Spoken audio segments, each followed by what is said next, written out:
Hi, all. It's Catherine Metcalf. I am a professional astrologer, intuitive, and tarot card reader.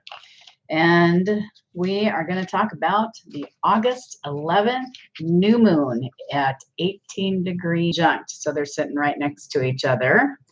And if you look up in the sky at night, you're looking for the moon, you actually won't see it. So, because they're so close to each other.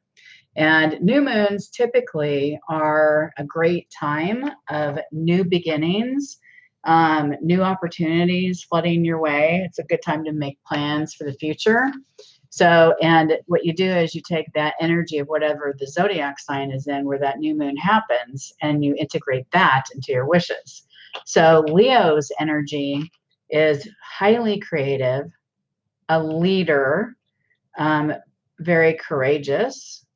They're confident, artistic, creative, and there's an interest in power. They like being the leader and like being in power.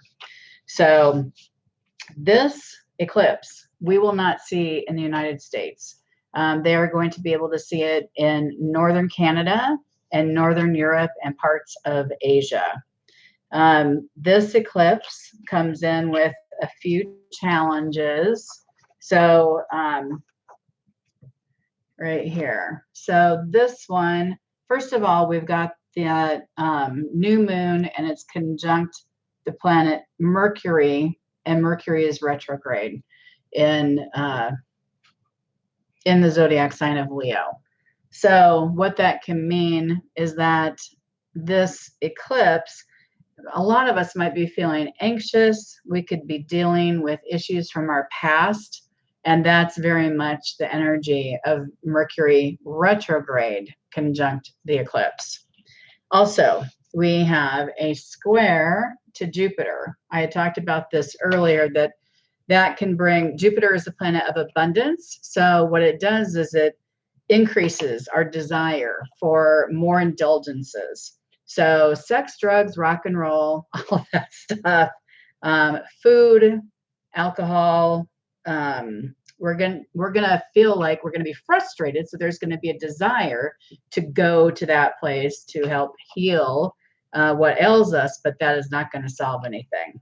So on an earlier reading, I drew the card of moderation, and that is my advice for dealing with this challenging aspect. So moderation in all things. We also have a quincunx to the planet Pluto. Pluto is major transformation. It can be evolutionary, big transformation. We are going to continue to see more sexual misconduct, more allegations, abuses of power, secrets are going to be exposed, not just at this new moon. I mean, we're seeing it already, but we may see some flare-ups that day and following that as well. So with this quincunx to Pluto, we had a Pluto opposition on July 12th. And if you think back to what you were going through in your life then, just a month ago, you may have experienced some kind of a crisis. Now, what we're supposed to do with this quincunx is make adjustments. So now that we've survived the crisis, whatever that was, now we're supposed to take that information, whatever has changed, and move forward. Be willing to make some compromises so that everything moves forward easily now. The new moon is a time of new beginnings. So you want to infuse that energy of Leo into your intentions for the month. So I personally like to write down what intentions I have for the month, and with that energy of whatever zodiac sign the new moon is in. So for Leo, I'm going to suggest just a couple of things that you might want to consider. An example of an intention for this new moon: I am confident, but not controlling. I allow others to make their own decisions. I choose to be a leader and lead with my heart.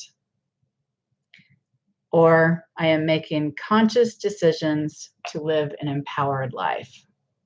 So even though we may have a couple bumps that day, overall, you need to stay on path, do your intentions, pull in that beautiful energy of Leo, and roar, but roar with respect.